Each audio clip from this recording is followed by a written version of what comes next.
Assalamualaikum warahmatullahi wabarakatuh. Semoga hari ini kita selalu dalam rahmat Allah dan selalu dalam lindungannya, amin. Dalam bahasa Arab, jin artinya tersembunyi.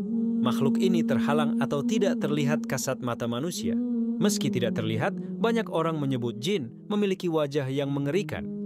Sedangkan setan adalah gelar yang diberikan Allah Subhanahu wa Ta'ala kepada manusia atau jin yang membangkang. Sebagaimana firman Allah Subhanahu wa Ta'ala dalam Al-Quran surah Al-An'am ayat 112 yang artinya, dan demikianlah kami jadikan bagi tiap-tiap nabi itu musuh, yaitu syaitan-syaitan dari jenis manusia dan dari jenis jin. Surah Al-An'am sering digunakan istilah setan yang ditujukan untuk jin yang membangkang. Karena jin sendiri terbagi dalam dua kubu, seperti yang tertulis dalam Al-Quran surah Al-Jin ayat 11. Dan sesungguhnya di antara kami ada orang-orang yang saleh, dan di antara kami ada pula yang tidak demikian halnya. Adalah kami menempuh jalan yang berbeda-beda. Bagi orang beriman, setan merupakan musuh yang nyata. Dalam Al-Quran surah Yasin ayat 60, Allah Subhanahu wa Ta'ala berfirman yang artinya, sesungguhnya syaitan itu adalah musuh yang nyata bagi kamu. Bagaimana wujud asli jin? Menurut pandangan Islam, jin dapat melihat manusia. Namun sebaliknya, manusia tidak bisa melihat jin dalam wujud asli mereka. Jika manusia bisa melihat jin, maka yang dilihatnya itu adalah jin yang sedang menjelma dalam wujud makhluk yang dapat dilihat mata manusia biasa. Seperti firman Allah Subhanahu wa Ta'ala dalam Al-Quran surat Al-A'raf ayat 27. Sesungguhnya ia dan pengikut-pengikutnya melihat kamu dari suatu tempat yang kami tidak bisa melihat mereka. Sesungguhnya kami telah menjadikan syaitan-syaitan pemimpin-pemimpin bagi orang-orang yang tidak beriman.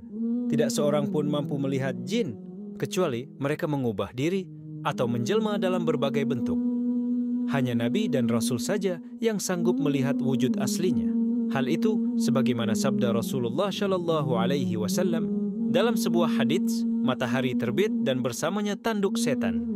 Bila matahari itu meninggi, maka tanduk setan berpisah, dan jika matahari sampai ke tengah-tengah, maka tanduk setan tersebut bersamanya lagi. Bila matahari condong, maka tanduk setan berpisah. Jika mulai dekat waktu terbenam, maka tanduk setan bersamanya lagi. Hadis riwayat Nasai. Dan Rasulullah Shallallahu Alaihi Wasallam melarang salat pada waktu-waktu tersebut. Kemudian dalam hadis riwayat Bukhari, Rasulullah Shallallahu Alaihi Wasallam bersabda, ketika itu beliau menghadap ke timur. Ketahuilah bahwasannya fitnah muncul dari sini, yaitu tempat tanduk setan muncul. Setan memiliki rupa yang amat buruk. Kepalanya digambarkan. Al-Quran surah As-Saffat ayat 64 sampai 65. Sesungguhnya dia adalah sebatang pohon yang keluar dari dasar neraka yang menyala, mayangnya seperti kepala syaitan-syaitan. Kemudian ketika Rasulullah Shallallahu Alaihi Wasallam sedang mendirikan salat, lalu didatangi setan. Beliau memegangnya dan mencekiknya. Beliau bersabda, hingga tanganku dapat merasakan lidahnya yang dingin yang menjulur di antara dua jariku, ibu jari dan yang setelahnya.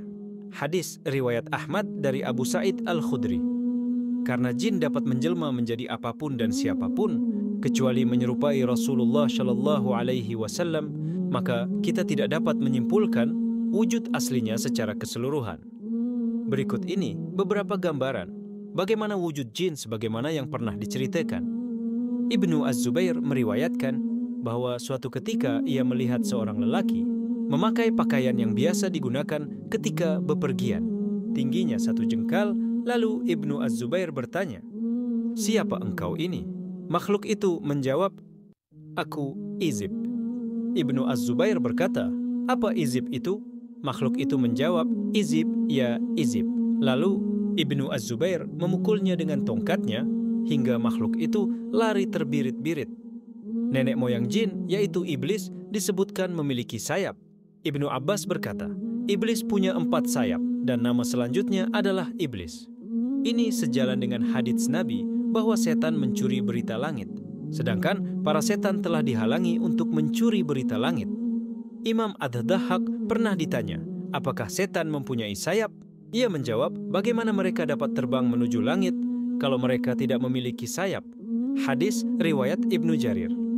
Khalid bin Walid pernah diperintahkan Rasulullah Shallallahu Alaihi Wasallam untuk menghancurkan Uzza, pohon keramat yang disembah orang musyrik jahiliyah. Setelah Khalid bin Walid menebang ketiga pohon yang dikeramatkan di tempat itu dan membantai setiap orang yang mencoba menghalangi beliau, dia menghadap Nabi Shallallahu Alaihi Wasallam. Rasulullah bersabda, "Kembali, kamu belum melakukan apapun." Khalid pun segera kembali dan tiba-tiba banyak orang naik ke bukit. Mereka memanggil-manggil, "Wahai Uzza, wahai Uzza." Khalid pun mendatanginya. Ternyata ada wanita telanjang, rambutnya terjuntai, di atas kepalanya ada pasirnya.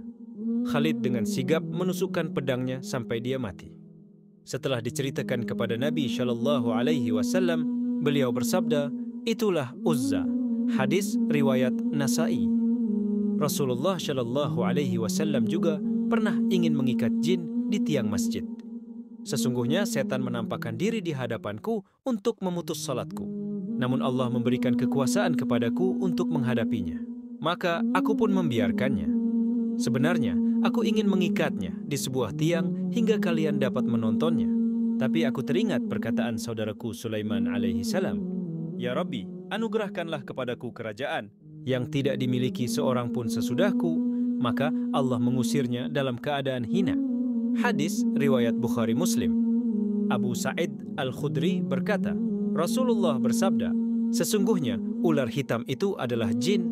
Barang siapa melihatnya dalam rumahnya, hendaklah ia memintanya untuk keluar hingga 3 kali. Dan jika tetap berada di dalam rumah, hendaklah ia membunuhnya, karena itu adalah setan." Hadis riwayat Abu Daud.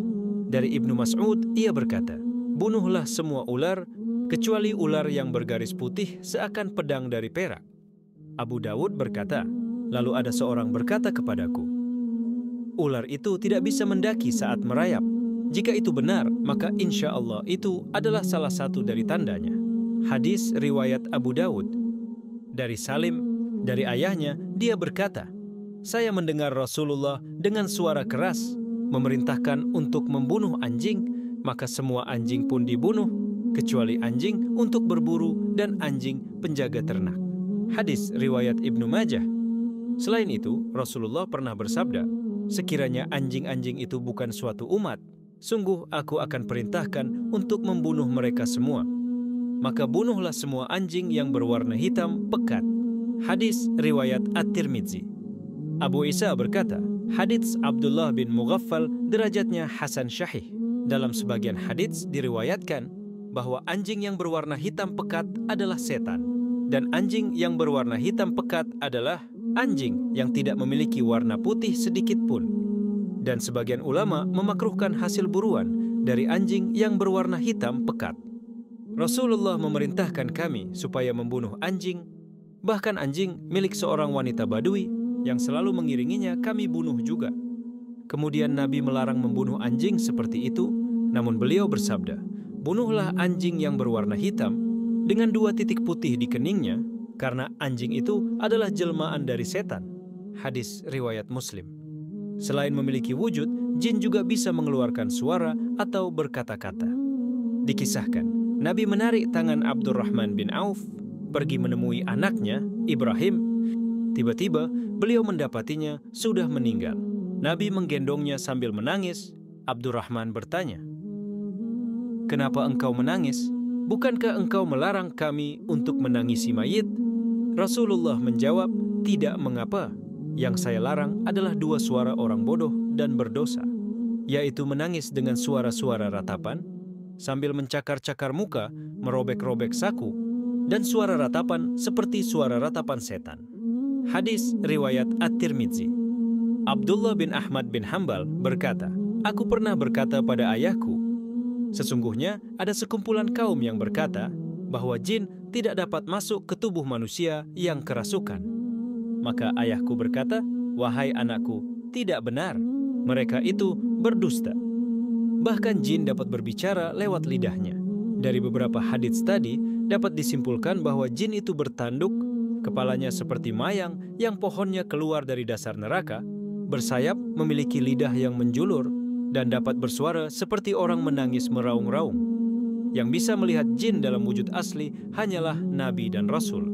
Sedangkan manusia biasa tidak bisa melihat wujud aslinya. Jin terkadang menjelma dengan berbagai bentuk, sehingga memungkinkan bagi manusia untuk melihatnya. Firman Allah Ta'ala, sesungguhnya iblis dan para pengikutnya melihat kamu dari suatu tempat yang di sana kamu tidak bisa melihat mereka, khusus pada kondisi bentuknya yang asli, sebagaimana dia diciptakan. Fathul Bari Al-Hafiz Ibnu Hajar. Dari Abu Hurairah bahwa Rasulullah pernah melihat seorang laki-laki mengikuti burung merpati. Maka beliau bersabda, setan sedang mengikuti setan. Hadis Abu Dawud. Apakah jin dan setan berkembang biak? Siapa bapak moyangnya? Berikut penjelasannya menurut pendapat ulama. Nabi Adam merupakan manusia pertama, atau bapak moyangnya manusia yang diciptakan Allah. Nabi Adam diciptakan oleh Allah untuk menjadi khalifah atau pemimpin di muka bumi. Allah berfirman dalam Al-Quran surah Al-Baqarah ayat 30, dan ingatlah ketika Tuhanmu berfirman kepada para malaikat, Aku hendak menjadikan khalifah di bumi semua manusia yang ada di zaman Nabi Adam hingga di akhir zaman. Nanti itu Allah jadikan dari satu manusia, yakni Nabi Adam alaihissalam. Allah menjadikan manusia berkembang biak dengan cara yang telah ditentukannya. Dalam Al-Quran surah Asy-Syura ayat 11, Allah berfirman, Dia pencipta langit dan bumi. Dia menjadikan bagi kamu dari jenis kamu sendiri pasangan-pasangan, dan dari jenis binatang ternak pasangan-pasangan pula dijadikannya kamu berkembang biak dengan jalan itu. Tidak ada sesuatu pun yang serupa dengan Dia, dan Dialah yang maha mendengar dan melihat. Jika kita sudah mengetahui bahwa bapak moyang kita, sebagaimana manusia adalah Nabi Adam, dengan cara berkembang biaknya yang sedemikian rupa, lalu bagaimana dengan makhluk gaib ciptaan Allah yang disebut dengan jin dan setan? Siapakah bapak moyang dari jin dan setan itu? Bagaimana setan dan jin berkembang biak? Apakah jin dan setan bisa mati? Berikut penjelasannya. Bapak moyang jin dan setan.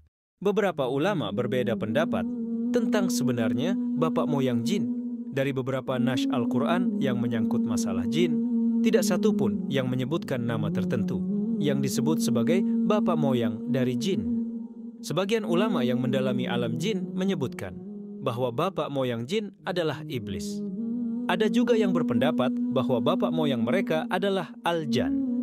Ulama yang menyatakan bahwa bapak moyang jin adalah iblis. Mereka berpatokan pada nas Al-Quran surah Al-Kahfi ayat 50 yang menyatakan, Dia, iblis, adalah dari golongan jin. Sesuai dengan kaidah tata bahasa Arab, kata ka'ana dalam ayat itu berarti dia adalah satu-satunya. Dan kata jini dalam nas tersebut menunjukkan bahwa jin yang berada bersama-sama malaikat pada saat itu berjumlah hanya satu. Jin itulah yang membangkang dan tidak bersedia sujud kepada Nabi Adam alaihissalam. Karena itu, Allah Subhanahu wa Ta'ala menyebutnya dengan sebutan iblis, yang berarti makhluk yang putus asa atau putus harapan. Karena dia adalah satu-satunya jin yang ada ketika Nabi Adam diciptakan. Beberapa ulama berpendapat bahwa iblis adalah bapak moyang dari jin dan setan. Adapun ulama yang berpendapat bahwa bapak moyang jin adalah al-jan, mereka berkeyakinan bahwa bapak moyang jin berjumlah tidak hanya satu saja, akan tetapi berjumlah banyak. Penciptaan jin ada seperti penciptaan malaikat dan tidak seperti penciptaan manusia. Nas yang mengisahkan bahwa jumlah bapak moyang jin itu banyak adalah Allah Subhanahu wa Ta'ala berfirman dalam Al-Quran surah Al-Hijr ayat 27. Dan kami menciptakan al-jan sebelum Adam dari api yang sangat panas. Kemudian Al-Quran surah Ar-Rahman ayat 15 mengatakan hal yang serupa. Dan dia menciptakan al-jan dari nyala api. Al-jan dalam ayat tersebut berarti jin yang diciptakan oleh Allah Subhanahu wa Ta'ala. Pada permulaan penciptaannya berjumlah tidak hanya satu, akan tetapi banyak. Cara iblis berkembang biak. Iblis juga bisa berkembang biak, namun caranya sungguhlah aneh. Mengenai hal ini, Imam Nawawi rahimahullah berkata, iblis, kunyah, julukannya adalah Abu Murrah, Maka jika dikatakan bahwa setan-setan ada yang laki-laki dan ada yang perempuan dan beranak pinak dari seorang iblis, adapun iblis, maka sesungguhnya Allah Subhanahu wa Ta'ala menciptakan paha kanan iblis kemaluan laki-laki dan pada paha kirinya kemaluan perempuan. Maka iblis menikah dengan ini dan dengan yang ini, paha kanan dengan paha kiri, maka keluar darinya farji atau paha kiri setan. Iblis setiap harinya mengeluarkan 10 telur dan keluar pada setiap telurnya 70 setan laki-laki dan perempuan. Kematian jin dan iblis. Tentang kematian jin dan iblis ini sebenarnya ada 3 perbedaan pendapat. Pertama yaitu pendapat yang mengatakan bahwa jin dan iblis bisa mati. Pendapat pertama ini berkeyakinan bahwa sesungguhnya semua makhluk yang ada di bumi bisa mati dan binasa. Hal ini sebagaimana yang telah Allah Subhanahu wa Ta'ala firmankan dalam Al-Quran surah Ar-Rahman ayat 26. Semua yang ada di atas bumi akan binasa dan kekal wajah Rabbmu zat pemilik keagungan dan kemuliaan karena itu. Maka nikmat Tuhan yang mana lagi yang kalian dustakan. Berdasarkan hal ini, maka semua makhluk, apapun dan siapapun, dia pasti bisa mati dan binasa. Karena ini sesuai dengan apa yang Allah kehendaki. Dialah Allah yang maha kekal dan dialah yang maha berkuasa atas seluruh makhluknya. Lalu pendapat yang kedua, iblis ditangguhkan kematiannya sampai kiamat. Di antara golongan jin ada yang bernama iblis. Dalil bahwa iblis termasuk golongan jin dan bukan malaikat adalah firman Allah Subhanahu wa Ta'ala dalam Al-Quran, surah Al-Kahfi ayat 50 yang menyatakan, "Ingatlah ketika aku perintahkan kepada para malaikat, sujudlah kalian kepada Adam. Mereka pun sujud kecuali iblis." Dia termasuk golongan jin dan ingkar kepada perintah Tuhannya. Berdasarkan ayat itu pun, sebagian ulama ada yang mengatakan bahwa iblis adalah sebagai bapak moyang dari jin. Untuk makhluk yang satu ini, Allah telah berikan jaminan iblis tidak akan mati sampai kiamat tiba. Ini telah Allah kisahkan dalam Al-Quran surah Al-Hijr ayat 36 setelah iblis diusir untuk turun ke bumi karena sikapnya yang sombong. Lalu iblis meminta syarat kepada Allah. Ya iblis berkata, "Ya Tuhanku, berilah aku waktu sampai hari mereka, manusia, dibangkitkan." Allah berfirman, "Baiklah, maka sesungguhnya kamu termasuk yang diberi penangguhan sampai hari yang telah ditentukan, kiamat." Berdasarkan firman Allah tersebut, iblis ditetapkan Allah sebagai makhluk yang tidak akan mati sampai hari kiamat. Dalam tafsir Al-Jalalain dinyatakan, yang dimaksud dengan waktu yang ditentukan adalah yaitu waktu tiupan sangkakala yang pertama. Al-Jalalain Al-Hijr ayat 38. Lalu yang pendapat ketiga, golongan jin selain iblis bisa mati sebelum kiamat karena jin termasuk keumuman. Firman Allah Subhanahu wa Ta'ala dalam Al-Quran surah Ar-Rahman ayat 26. Semua yang ada di atas bumi akan binasa dan kekal wajah Rabbmu zat pemilik keagungan dan kemuliaan. Karena itu, maka nikmat Tuhan yang mana lagi yang kalian dustakan.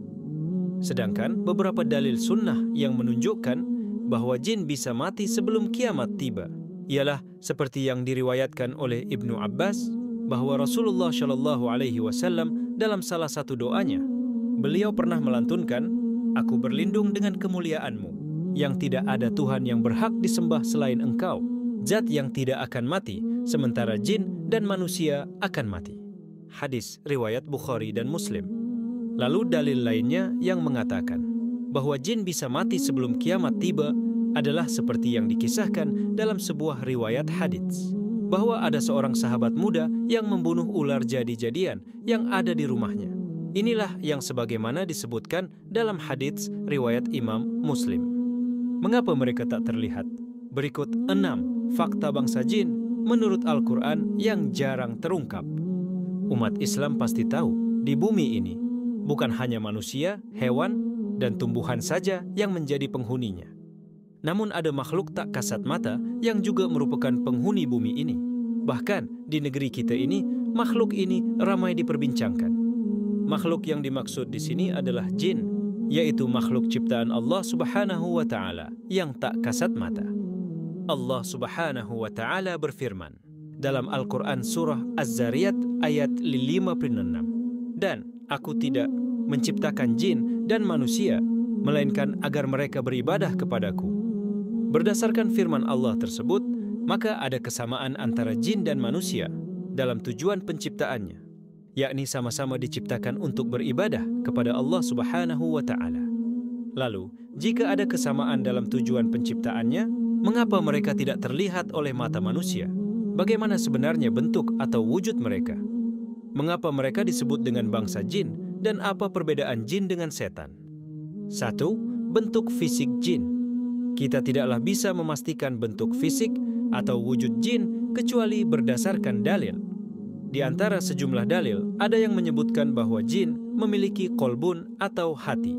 Ini sebagaimana disebutkan di dalam Al-Quran, Surah Al-A'raf ayat 179. Dan sesungguhnya kami jadikan untuk isi neraka jahanam kebanyakan dari jin dan manusia.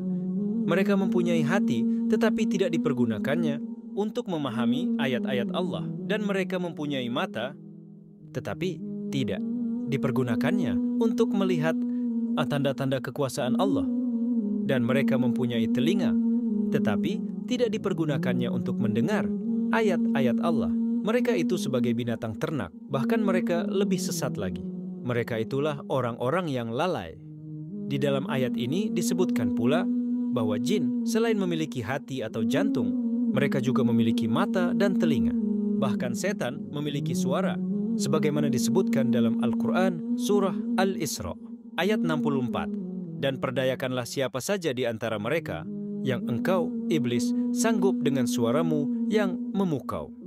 Bahkan di berbagai hadits juga disebutkan bahwa setan itu memiliki lisan. Selain itu, jin juga bisa makan, minum, dan tertawa. Kemudian juga disebutkan berbagai sifat lainnya. 2. Berbagai sebutan untuk jin. Ada berbagai macam istilah penyebutan jin dalam bahasa Arab, yaitu sebagai berikut. Jin murni atau asli, maka disebut dengan jinni. Jin yang tinggal bersama manusia disebut dengan amir. Jin yang mengganggu anak kecil disebut dengan arwah. Jin yang jahat dan sering mengganggu disebut dengan syaitan atau setan. Jin yang lebih jahat dari setan disebut ma'arid. Jin yang paling jahat dan garang adalah ifrit.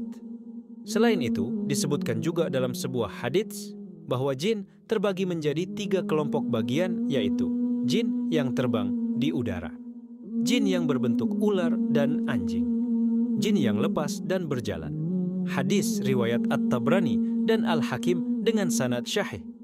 3. Jin diciptakan dari api. Jin diciptakan dari api ini sebagaimana disebutkan dalam 3 dalil berikut ini. Dan kami telah menciptakan jin sebelum Adam dari api yang sangat panas. Surah Al-Hijr ayat 27. Begitu pula disebutkan dalam Al-Quran Surah Ar-Rahman ayat 15. Dan dia menciptakan jin dari nyala api tanpa asap. Lalu disebutkan pula dalam hadits yang diriwayatkan dari Sayyidah Aisyah yang mengatakan bahwa Rasulullah Shallallahu Alaihi Wasallam bersabda, malaikat diciptakan dari cahaya, jin diciptakan dari nyala api, Adam diciptakan dari apa yang telah ada pada kalian. Hadis riwayat Muslim. 4. Jin diciptakan lebih dulu daripada manusia. Jin ternyata memang sudah diciptakan sebelum penciptaan manusia. Ada yang mengatakan dalam sebuah riwayat bahwa jin diciptakan 2000 tahun lebih dulu daripada penciptaan Nabi Adam alaihissalam. Dan jin tersebut diciptakan dari api yang menyala, sangat panas tanpa asap. Sebagaimana firman Allah Subhanahu wa Ta'ala dalam Al-Quran Surah Al-Hijr ayat 26. Dan sesungguhnya kami telah menciptakan manusia, Adam, dari tanah liat kering yang berasal dari lumpur hitam yang diberi bentuk. Dan kami telah menciptakan jin sebelum Adam dari api yang sangat panas. 5. Jin tertutup dari pandangan manusia.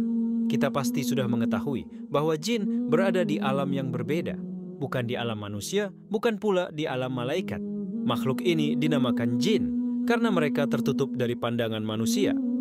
Ibnu Aqil mengatakan bahwa makhluk ini disebut jin karena mereka menjauh dan tertutup dari pandangan manusia. Akamul marjan fi ahkamil jan. Namun meski pandangan manusia tertutup dan tidak bisa melihatnya, Akan tetapi Allah Subhanahu wa Ta'ala menjadikan bangsa jin dapat melihat kita, manusia. Ini sebagaimana firman Allah dalam Al-Quran surah Al-A'raf ayat 27. Sesungguhnya ia, setan, dan pengikut-pengikutnya dapat melihat kamu dari suatu tempat yang kamu tidak bisa melihat mereka. Sesungguhnya kami telah menjadikan setan-setan itu pemimpin bagi orang-orang yang tidak beriman. 6. Jin mencari makan dan rezeki di malam hari. Alam tempat berdiamnya jin adalah di lautan, daratan, udara, dan di alam mithal. Mithal yaitu suatu alam yang terletak di antara alam manusia dan alam malaikat. Jika kita diberikan oleh Allah Subhanahu wa Ta'ala kemampuan untuk melihat jin, lalu kita melihat sebuah jarum yang jatuh dari atas, maka itu tidak akan jatuh ke bumi, tetapi jatuh di belakang jin, karena saking banyaknya jumlah mereka. Namun, meskipun jumlah jin sangatlah banyak, akan tetapi dikatakan bahwa jumlah mereka tidak akan melebihi banyaknya jumlah malaikat. Biasanya, jin akan keluar di malam hari dan mencari makanan dan rezekinya di malam hari. Ketika siang hari tiba, maka para jin akan tertidur. Hal ini sebagaimana sabda Rasulullah Shallallahu Alaihi Wasallam, bila kamu menghadapi malam atau kamu telah berada di sebagian malam, maka tahanlah anak-anakmu, karena sesungguhnya setan berkeliaran ketika itu. Dan apabila berlalu sesuatu ketika malam, maka tahanlah mereka dan tutuplah pintu-pintu rumahmu, serta sebutlah nama Allah, lalu padamkan lampu-lampumu serta sebutlah nama Allah, ikatlah minumanmu serta sebutlah nama Allah, dan tutuplah sisa makananmu serta sebutlah nama Allah ketika menutupnya. Hadis riwayat Imam Bukhari. Perlu diingat, tidak semua jin itu menyeramkan, karena dikatakan ada juga jin yang muslim. Mujahid bin Jabir juga pernah berpesan sebagai berikut. Ketika seseorang melihat bangsa jin, setan, memedi, makhluk halus, dan lain sebagainya, maka janganlah lari tunggang langgang yang membuat diri kita sendiri trauma. Akan tetapi hadapilah, maka dia akan pergi dengan sendirinya. Imam Mujahid. Lalu ada juga yang mengatakan bahwa penampakan-penampakan makhluk halus yang ramai diperbincangkan seperti pocong, vampir, bahkan alien sekalipun, itu sebenarnya adalah bangsa jin yang sedang menyamar, merubah wujudnya menjadi sosok makhluk yang ditakuti oleh manusia. Hal ini dilakukan jin untuk membuat manusia percaya bahwa hantu-hantu yang ada itu memang benar adanya, dan membuat manusia menuju kemusyrikan, menyekutukan Allah Subhanahu wa Ta'ala. Namun terlepas dari itu semua, perihal tentang perkara bangsa jin ini, baiknya kita serahkan dan pasrahkan kepada Allah Subhanahu wa Ta'ala yang Maha mengetahui segala sesuatu yang gaib. Karena Allah Subhanahu wa Ta'ala adalah Raja seluruh alam, termasuk alam gaib sekalipun. Dialah Allah yang menciptakan segala sesuatu, dan segala ciptaannya bergantung dan diatur olehnya. Maka sudah sepatutnya kita sebagai hamba-Nya senantiasa selalu melaksanakan perintahnya dan menjauhi larangannya sejauh-jauhnya. Dan bertekadlah untuk tidak menyekutukan Allah dengan bangsa jin atau dengan apapun. Karena dikatakan, jika ada seseorang yang meninggal dunia dalam keadaan musyrik dan dia belum bertaubat kepada Allah sebelum matinya, maka dosa musyriknya itu tidak akan diampuni Allah Subhanahu wa Ta'ala. Semoga kisah ini menambah pengetahuan kita agar kita tahu tentang penciptaan bangsa jin itu. Amin ya Rabbal Alamin.